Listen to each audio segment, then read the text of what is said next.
Good evening, ladies and gentlemen, and welcome to this other edition of Viewpoint here on DBS television. Tonight, we are going to look at issues related to COVID-19 pandemic, the management of funds. You know, funds came in from the Solidarity Fund, the head of state launched in Cameroon, and from the assistance that came in from foreign organizations like the World Bank and the International Monetary Fund. In tonight's edition of the program, we have two gentlemen who would be looking at issues surrounding the auditing of this fund that were given to Cameroon. We have Mr. Kimbang Vitalis. He is a civil society activist. Good evening, Mr. Kimbang, and thank you for being there. Good evening, Mr. Venatius. Good evening, televiewers. It's my pleasure to be with Mr. Ngalim for the first time. Actually, I didn't even understand that. That was the first time that you are there with Mr. Ngalim as you have it. Mr. Ngalim, good evening. Thank you for being there. Good evening, Mr. Mange, and thanks for inviting. And to our televiewers and viewers and Mr. Kimbang, I will say it's a pleasure to be with you this evening. Actually, Mr. Ngalim is a Pan-Africanist. So we are looking at issues surrounding the COVID-19 fund in Cameroon. Let us take part one of the program.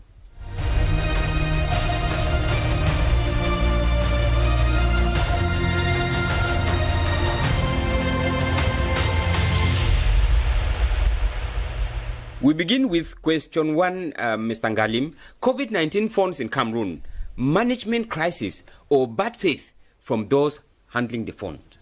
It is sheer bad faith. Sheer bad faith. Says it is bad faith. Mr. Kimbang, bad faith or management crisis? I think I share the same opinion. Bad faith. Now we take question two, Mr. Kimbang. Can the government effectively audit the funds used by government ministers? Yes. Government can. Mr. Ngalim? I think I will stay outside the fence. Government cannot. Government cannot. Let us take part two to hear them talk to us.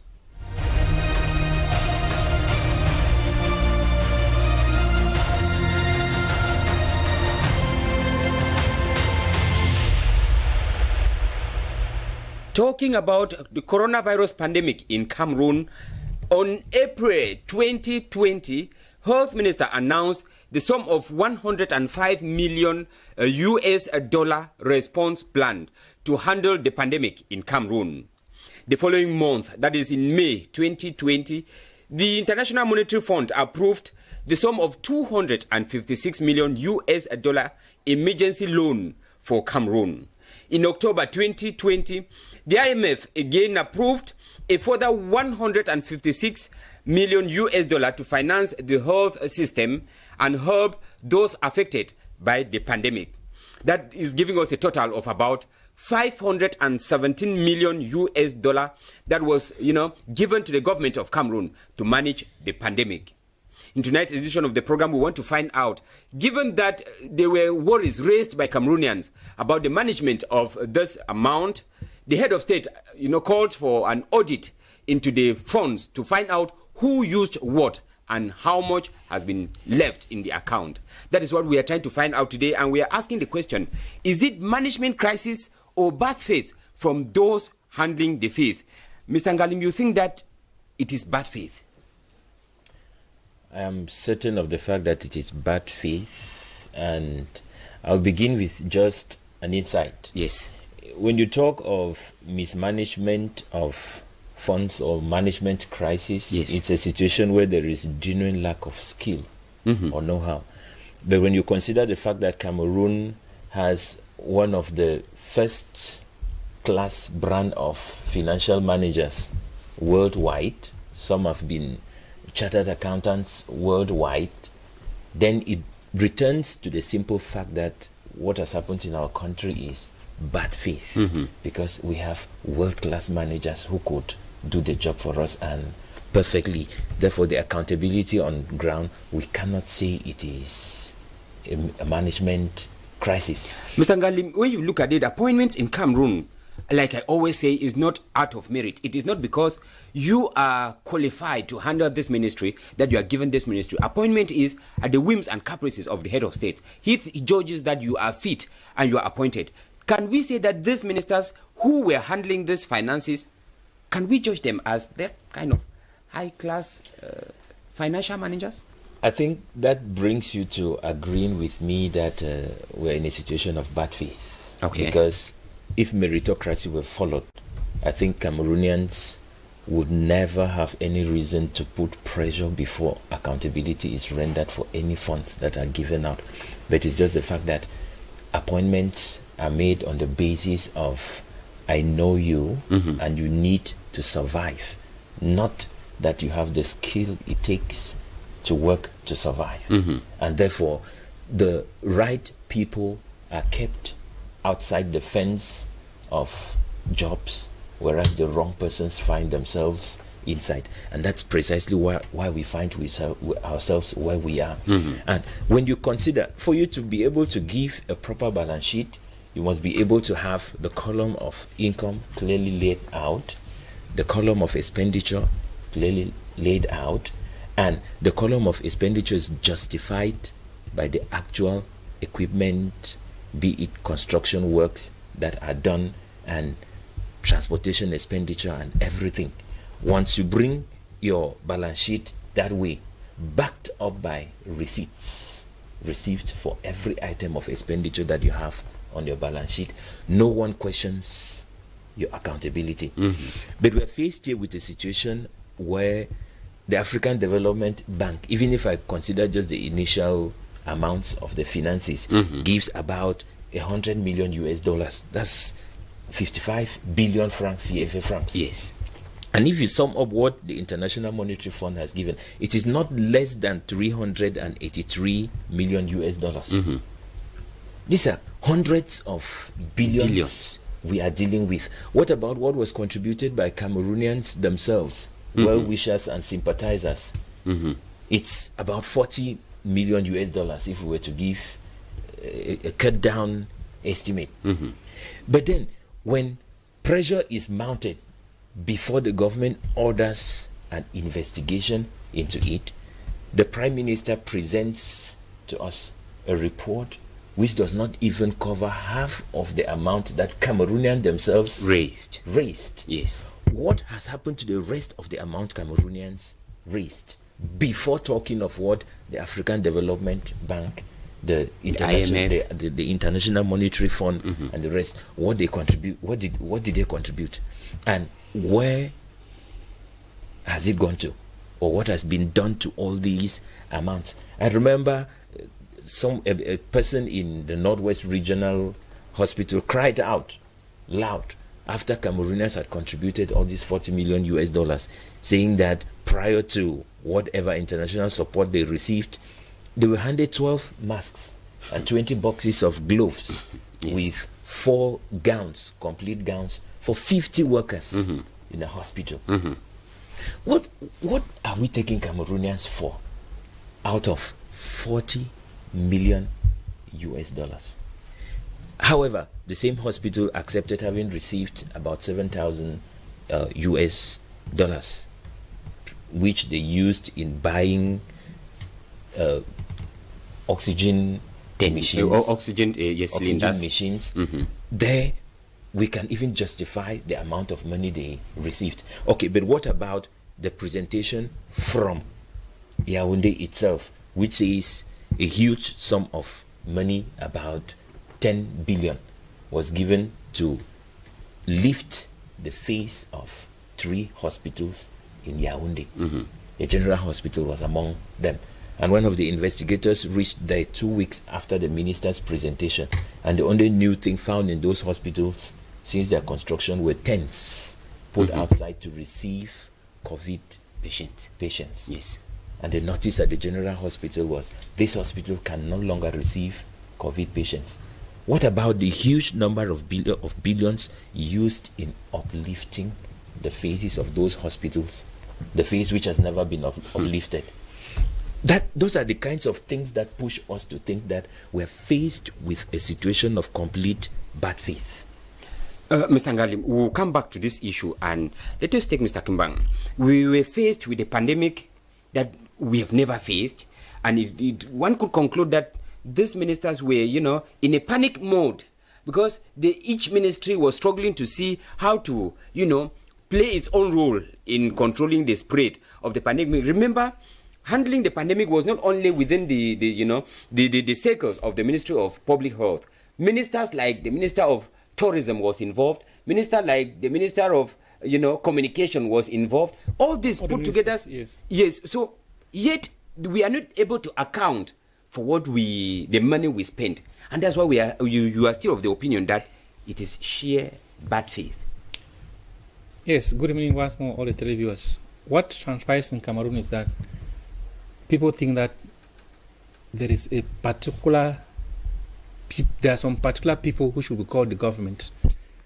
Everybody should contribute to build up what we call the government, because there is this sheer lack of will for people to work for the good of a country. Because we have a tendency where someone says, after all, it's government property.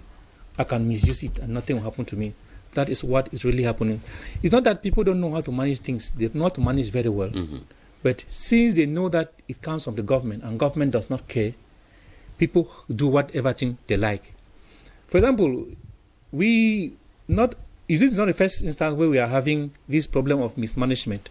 During the construction of the Japoma Stadium, we had a problem where it was said that a trip of sand from River Wuri or River Sanaga? Imported, my brother. Yes, a trip of sand. Yes. Cost 700,000. Yes, something of that nature. Yes. This is a clear proof that people don't take.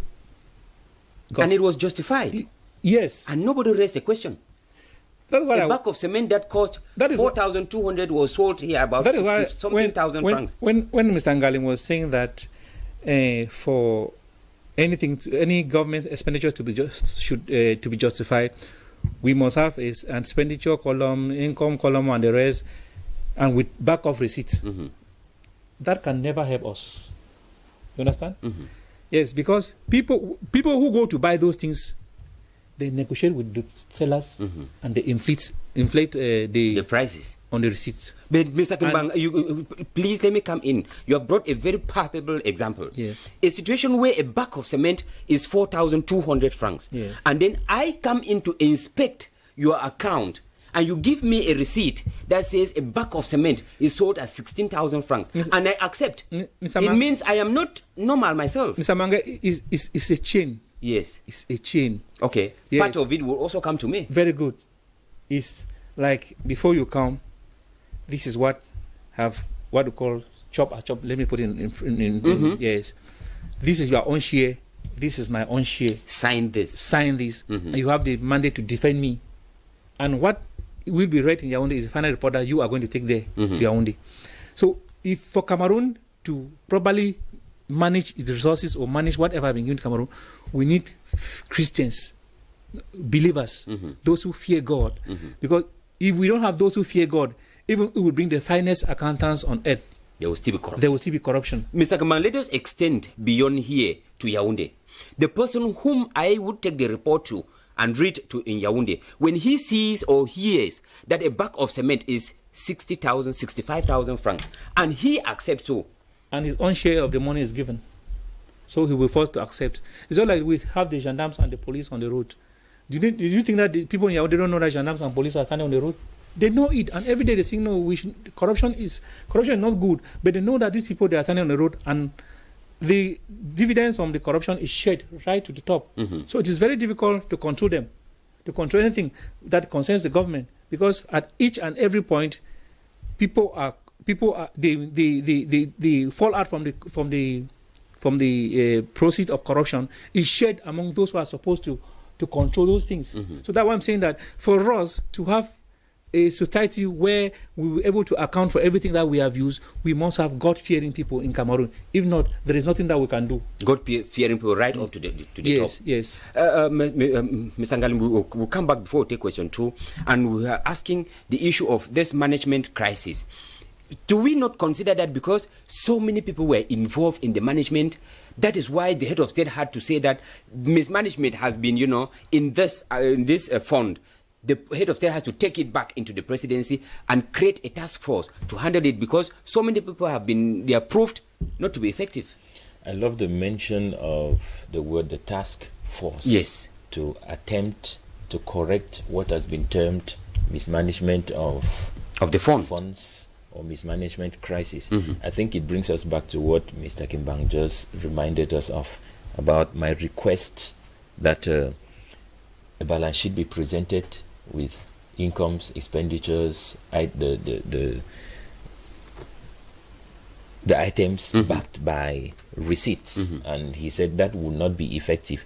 But I think it brings us close to the truth, because when you begin to tell me that a bag of cement which cost 4,200 should sold come at back 65,000 francs. 65,000 francs, that is enough reason for us to request to know who you did the purchase Simple. from, because it is public knowledge about the universal price of a bag of cement. And if, like he said, the situation continues to prevail because there is it a is chain, an entire chain, yes, it's just a request that the entire chain be taken off. And that's what the head of state did. And by creating a task force, taking the management into the presidency. The thing is very clear. I'm not okay, done. let me learn, and then yes, you may bring in something. And creating the task force now as an attempt to correct the bad faith that has taken place is a positive attempt. But there is a problem with that attempt. You create a task force and you take a previous well-known misappropriating fellow and you put to lead the task force. It's another problem. Look at, if Cameroon found itself taken back to the Garden of Eden, standing naked, stripped of its rights to host the AFCON, it was because Ngongo was the very man who managed the construction of the sports equipment at the time, and the very bad faith of corrupt management of finances ruined Cameroon's chances of hosting the AFCON. And a proper account has never been rendered, because that is from where these statistics of a trip of sand at 700,000 francs and a bag of cement at 65,000 francs came from. Justice has never been brought to bear on him and his crew. And those are supposed to bring justice. There. And the problem why justice has not come is because everyone plus he who has created the task force is in the criminal ring.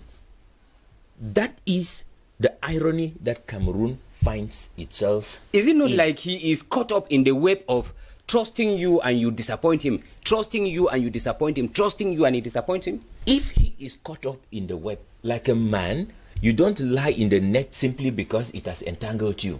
What attempts has he made? By creating the task force? The task force is not enough. He needs a sharp razor blade to cut off the nets and let them go where they belong. And the problem I have with this country is the fact that always they do the good thing of identifying amounts of money that came in, identifying who mismanaged them. But the problem I have with them is that there is never a recovery strategy. You send someone to prison for embezzling 70 billion. He stays and dies in prison. Where is the money? That is the point. The greatest problem we have is not the fact that we don't identify the criminals or we don't know who the criminals are, but the fact that we don't bring justice to bear on the criminals. Okay. And I think if the chain cannot be cut, is because Cameroon has refused to liberalize the power that the three wings of government are supposed to wield individually and independently. It is talking about this, the division in power.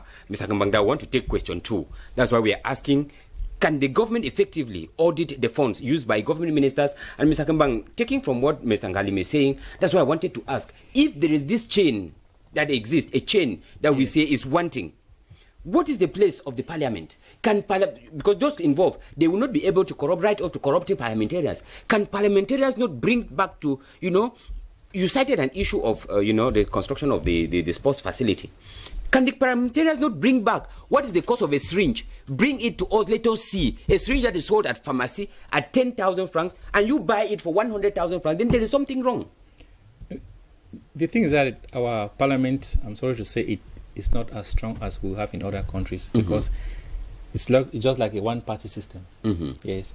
And once you're in parliament, you have to respect the party discipline.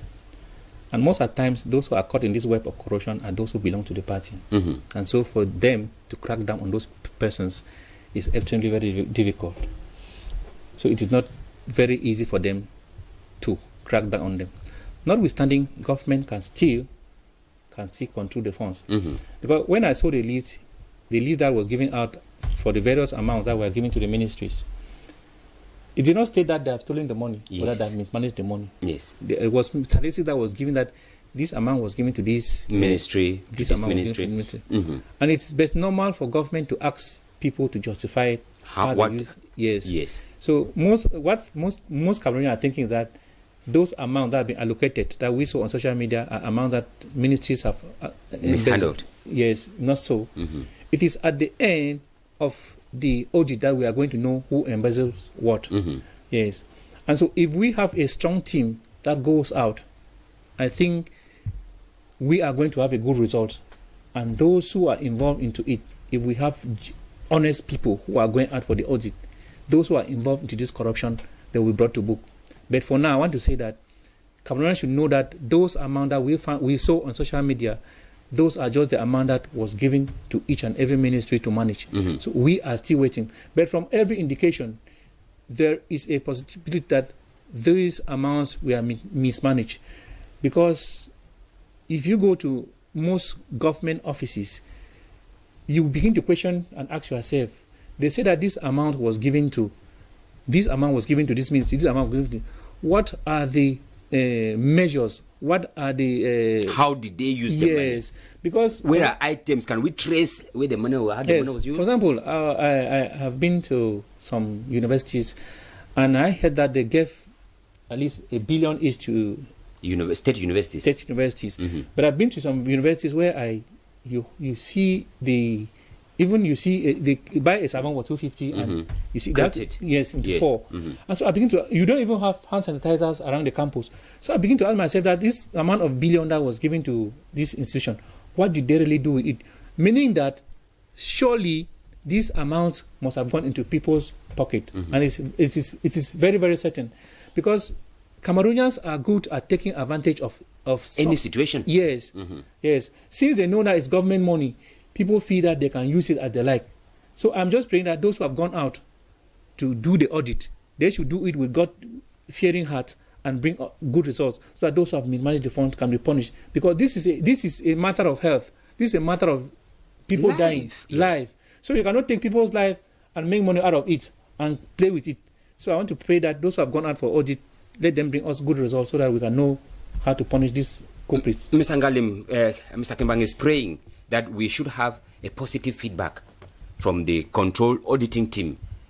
You know, papers indicated at the beginning of this week that Yaoundé is in panic mode because everybody is afraid. In Yaoundé, you don't know where the presidential prop would go to. But you think that they cannot be able to audit the amount? Permit me use the words of Akere Mona some time back, saying that if you go to the stream to fish and then you send the fish to go and buy the hook, it's like you can imagine what is going to happen. Yes. It takes me just to the fact that if I have to audit you for, like Mr. Kimbang said, suspected mismanagement of accounts, and I send you to audit yourself, the results I expect are never going to be hardly come from. It's like taking a thief and putting him in the dock, and then you take his companion to stand as a judge to judge him. The results will obviously be positive. Of course. But what we're saying is, if the Prime Minister, after an auditing, could give a financial statement which does not reach up to the $40 million that Cameroonians themselves contributed, and we are expecting the same government to be able to give us an account of close to 200 and something billion. I think we are hoping for something we are never going to find. But Mr. Ngalim, the pandemic is not yet over. The government's strategy of handling the pandemic is still ongoing. So it is not possible for the government to give us an exhaustive kind of complete, feedback on the management, because in as much as we are still speaking, government is still on the field, trying to use it. So could we not think that the statistics we had were as of when the Prime Minister was giving it, that's where expenditure was at that moment, because they cannot give it all. The truth is, the crises are still on. But I'm afraid it has been a well-known history of this government. They always run out of means, they run out of strategy before any crisis is up to 75% managed. And as long as we don't announce all funds received publicly, announce all expenditures made, and an inventory is made with receipts, not by the same government, but by an independent, and I'm afraid to say, international independent body. Yes. Because our parliamentarians, like he said, or call them the senators, they are eating from the same dish and they cannot poison the dish from where they are eating. And let the three wings of government be able to run independently, and one can bring the other to be answerable for whatever they do. I'm afraid Cameroon may never go out of this bad faith of mismanagement, corruption. Okay, yes, Mr. Kambang, we are rounding up. One thing I want to say is that when you look at the amount that they say they have given to Cameroon, you don't see it reflected on the field. Because I thought that Cameroon government was even going to provide even these common face masks for free for the downtrodden. No, but we had them. We had administrators, we had DOs, distributing, governors distributing, ministers distributing face masks. Transmissions were for Cameroonians, not for governors and ministers. Those are the only ones who If you come to a village of 1,000 people and you give 20 face masks, are you saying that people should grow up and be using the face masks? Or what are you saying? Yes, because it is very funny. I've not seen this face mask was supposed to be shared for free for each and every citizen. It was just like putting here, people go and pick it. Yes, but I'm surprised that we are just calling amount billions, and when you go to even government offices, you don't find anything. Even you go there even to have face masks in government of hand sanitizers in government offices, they are not found there. But we are just being told that the pandemic is still going on. Going on where? Okay. Now, but then, Mr. Kambang, in less than 30 seconds, we want to find out, is there anything the government can do so that we have a positive kind of result from this inventory? It is going to be very difficult, considering the fact that Cameroonians are what we are. Is that the chain of corruption cannot be broken now, because corruption in Cameroon is not more a physical thing, but it's a matter of ideology. It's something that is mental. So to remove it out of Cameroonians now is extremely very difficult. So we cannot expect positive results from what is going to happen. Okay, thank you, gentlemen. That is all we had time for today's edition of Viewpoint. Permit us indicate here that up next we would have the news in the English language with Cynthia Ngwemo. Until we meet again, thank you, gentlemen. It is time we say goodbye and good night.